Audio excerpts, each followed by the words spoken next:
একটা প্রশ্ন এসেছে, যাক অনেকদিন পর একটা প্রশ্ন আসলো, হ্যাঁ, যে হ্যাঁ ভোট দিবে না না ভোট দিবে। আচ্ছা, সুবহানাল্লাহ। দেখেন, হ্যাঁ না দুইটা অপশন আছে কি নাই? অপশন যখন দুইটা আছে, এখন সবাই তো বলছে, সরকারও চাচ্ছে হাতে ভোট দেওয়া হোক, হাতে ভোট দিলে দেশের ফায়দা হবে, নাতে ভোট দিলে দেশের উন্নতি বাধাগ্রস্ত হবে। সরকারও বলছে হাতে দিলে দেওয়া উচিত, উৎসাহ দিচ্ছে। অনেক দলকে দিয়ে বলানো হচ্ছে, বা অনেক দল নিজেরাও স্বতঃস্ফূর্ত বলছে হাতে ভোট দেওয়া হোক। কিন্তু অপশন যখন দুইটা আছে, এর মানে নাতে ভোট দেওয়ার অধিকার আছে কি নাই? আছে, নাহলে তো আর দরকার নেই ভোটের। হ্যাঁ না দুইটা যখন আমাকে দেখাচ্ছেন যে হাতে ভোট দাও বা নাতে ভোট দাও, এর মানে অধিকার দেওয়া আছে সরকারের পক্ষ থেকে। আপনি নাতেও দিতে পারেন, হাতেও দিতে পারেন। নাতে দিলে এটা অপরাধ হবে না, দণ্ডনীয় অপরাধ হবে নাকি নাতে দিলে? তাহলে হ্যাঁ না দুইটার ভোট অপশন রাখলো কেন? আপনি বুঝতে হবে আপনি কি করবেন। বাধ্য হয়ে দিবেন না ভোট, নিজেকে বাধ্য মনে করবেন না যে আমাকে হাতেই দিতে হবে। বাধ্য করে না কেউ আপনাকে, কিন্তু এক ধরনের যন্ত্রণায় ফেলেছে আমাদেরকে। নির্বাচন কমিশন হোক, সরকার হোক, বিদেশিরা হোক, আমাদেরকে এক ধরনের কিসের মধ্যে ফেলেছে? যন্ত্রণায়, পেরেশানিতে ফেলেছে। দেখেন, একটা প্রশ্ন, কথার কথা, একটা বুঝার জন্য একটা প্রশ্ন আপনি করলেন, ঢাকা এটা কি বাংলাদেশের রাজধানী না ইন্ডিয়ার রাজধানী? টিক চিহ্ন দিবেন, আপনি হ্যাঁ বা না বলবেন। কি বলবেন? হ্যাঁ। ঠিক আছে। বাংলাদেশ ইন্ডিয়ার রাজধানী, হ্যাঁ বা না, কি বলবেন? না। এখন আপনাকে প্রশ্ন করে, ঢাকা দিল্লি এটা বাংলাদেশের রাজধানী না, কি বলবেন? ঢাকা এবং দিল্লি বাংলাদেশের রাজধানী, দিল্লি এবং ঢাকা ইন্ডিয়ার রাজধানী। কি বলবেন আপনি কোন? তো এখানে তো এরকম করে রেখেছে 5-6টা জিনিস। আপনি হ্যাঁ বললে সবগুলোকে হ্যাঁ বলবেন, না বললে সবগুলোকে কি বলবেন? কেন অপশন নাই? কেন 5টাকে আলাদা আলাদা ভোট নেন? আপনাদের কি সিলের টান পড়ছে না কালি কাগজ না কিসের টান পড়লো? 6টা জিনিসের উপর একসাথে বললে হ্যাঁ, আর নয় না বললে 6টার উপরে কটা? মোট কটা? 5টা? 8টা? আচ্ছা যাই হোক, যে কটার উপরেই সবগুলোর উপর হ্যাঁ বললে সবগুলোর উপরে হ্যাঁ, না বললে সবগুলোর উপরে কি না? কেন আলাদা আলাদা করে বলেন না কেন? এখন তো মানুষকে মুসিবতে ফেললেন। সে আপনার 4 কথা বা 5 কথা বা যত কথাই আছে, কথার কোনোটার সাথে একমত, কোনোটার সাথে কিনা একমত না। আলাদা আলাদা থাকলে সে আলাদা আলাদা উত্তর দিত, একটাতে দিত হ্যাঁ, একটাতে দিত না। এখন আপনি তাকে বাধ্য করলেন, হ্যাঁ বললে সবগুলোর উপরে বলো, না বললে সবগুলোর উপরে বলো। আমি তো সবগুলোর উপরে হ্যাঁ বলতে পারছি না, আমি তো সবগুলোর উপরে নাও বলতে পারছি না। কেন আমাকে বাধ্য করা হলো?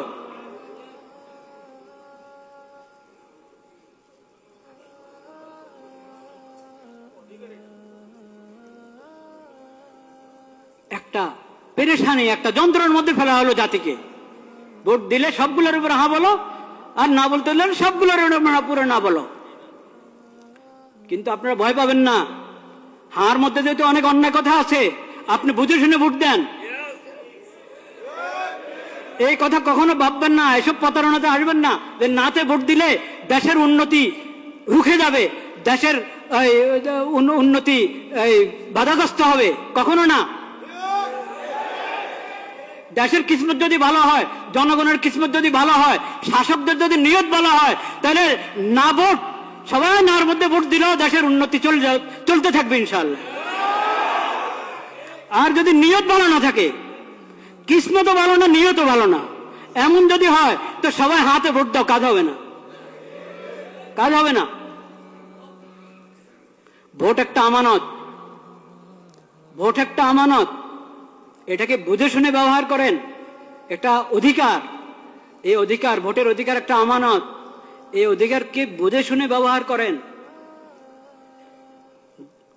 চিন্তা ফিকির করেন আল্লাহর কাছে দোয়া করেন, আল্লাহ আমি যাতে সঠিক ভোট দিতে পারি সেই তৌফিক আমাকে দান করেন।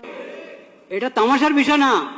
প্রতারিত হয়ে বাধ্য হয়ে ভোট দিবেন না, লোভে পড়ে ভোট দিবেন না, চিন্তা ভাবনা করে, এবং এটার জন্য দোয়া দুরূদ পড়েন, সালাতুল হাজত পড়েন, অভিজ্ঞদের সাথে মশওয়ারা করেন, নেককার দিনদার মানুষের সাথে মশওয়ারা করেন। শুধু নামের ভিত্তিতে আপনি ভোট দিলে হবে? শুধু মার্কার ভিত্তিতে ভোট দিলে হবে? শুধু মনোগ্রাম দেখে ভোট দিলে হবে?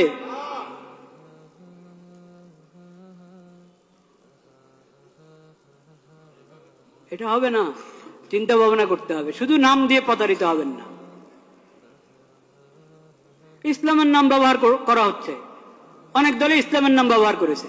তারপর এখন আপনি বলবেন ইসলাম, যেহেতু ওনারা ইসলামের নাম নিয়ে রাজনীতি করছে, ইসলামের নাম নিয়ে ভোটে দাঁড়িয়েছে, নির্বাচন করছে, তাহলে চোখ বন্ধ করে ওদেরকে ভোট দাও। এই কথা বলার সুযোগ নাই, এই কথা বলার সুযোগ নাই।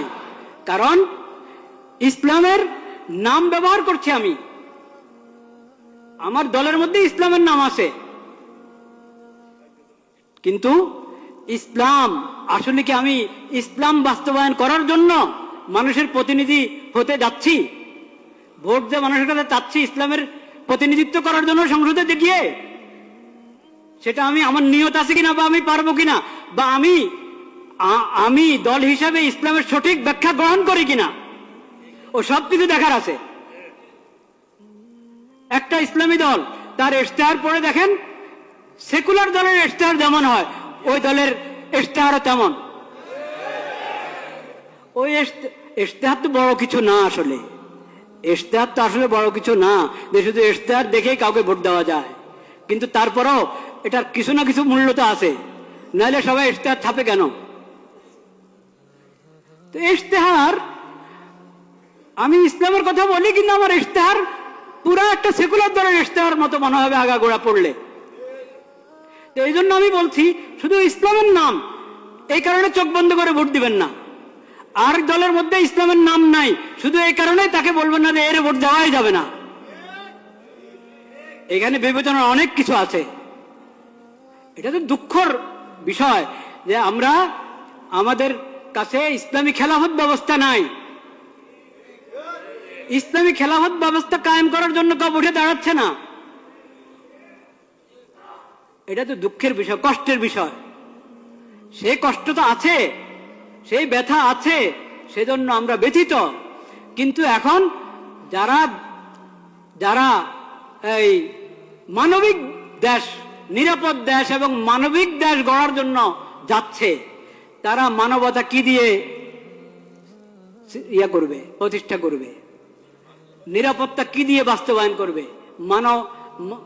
মানবিক দেশ কিভাবে? মানবতা, কোন মানবতা? পশ্চিমাদের মানবতা না ইসলামী মানবতা? তো ইসলামের কথা, ইসলামী মানবতার কথা আপনি বলছেন না। ইসলামী মানবতার কথা বলছেন না। যে মানবতা ইসলাম এবং কোরআনের মাধ্যমে পাওয়া যায়, নবীজির সিরাতের মাধ্যমে পাওয়া যায়, সেটা তো আপনি বলছেন না। মানবিক বাংলাদেশ, নিরাপদ বাংলাদেশ, এটা যে কোনো সেকুলার দ্বারা বলতে পারে। এজন্য শুধু মনোগ্রামের মধ্যে কোন আয়াত লেখা আছে, শুধু মার্কাটা আরো আকর্ষণীয়, দলের নামটা আকর্ষণীয়, এই কারণে প্রতারিত হয়ে, প্রভাবিত হয়ে ভোট অধিকার ব্যবহার করবেন না। ভোট অধিকার ব্যবহার করতে হলে আপনাকে অনেক চিন্তা ভাবনা করতে হবে, অনেক দোয়া করতে হবে আল্লাহ দরবারে, আল্লাহ আমাকে সঠিক ফয়সালা করার তৌফিক দান করো। আর বিশেষভাবে আমি আগেও বলেছি এই দোয়া করেন, এবং এখনো বলছি দোয়া করেন। সেই দোয়া হলো, আল্লাহ যার অন্তরে আপনার ভয় নাই, যাদের অন্তরে আপনার ভয় নাই, আখিরাতের হিসাব দেওয়ার চিন্তা নাই, আপনার মাখলুকের প্রতি যাদের অন্তরে দয়া মায়া নাই, আল্লাহ তাদের হাতে দেশের ক্ষমতা দিয়েন না। যাদের অন্তরে আপনার ভয় আছে, আখিরাতে আপনার সামনে দাঁড়ায় হিসাব দিতে হবে, এই ফিকির যাদের মাথায় আছে, এবং আপনার মাখলুকের প্রতি, আল্লাহর বন্দাদের প্রতি যার অন্তরে দয়া মায়া আছে, ইয়া আল্লাহ তাদের হাতে আপনি ক্ষমতা দেন। এই দোয়া করতে কোনো সমস্যা আছে? কোন দলের নামে নিলাম না আমি, কারণ আমার আল্লাহ সবচেয়ে বেশি জানেন, বাস্তব কথা আল্লাহ জানেন কার হাতে ক্ষমতা গেলে তারা উম্মতের জন্য, আল্লাহর বান্দাদের জন্য, দেশের জন্য কল্যাণকামী হবে, এটা আল্লাহ সবচেয়ে কি জানেন, ভালো জানেন। আল্লাহর হাওলা করে দিলাম, আল্লাহ তাদের হাতে দেন। যারা আখিরাতমুখী, আখিরাতের ফিকির আছে, আপনার ভয় আছে তাদের অন্তরে, আপনার মাখলুকের প্রতি যাদের অন্তরে দয়া মায়া আছে তাদের হাতে ক্ষমতা দেন। যারা আপনার ভয়ও তাদের অন্তরে নাই, আখিরাতে আল্লাহ আপনার সামনে দাঁড়ায় হিসাব দিতে হবে এই ফিকিরও তাদের নাই, আপনার মাখলুকের প্রতি দয়া মায়াও নাই, হ্যাঁ, ইয়া আল্লাহ তাদেরকে আপনি ক্ষমতা দিয়েন না।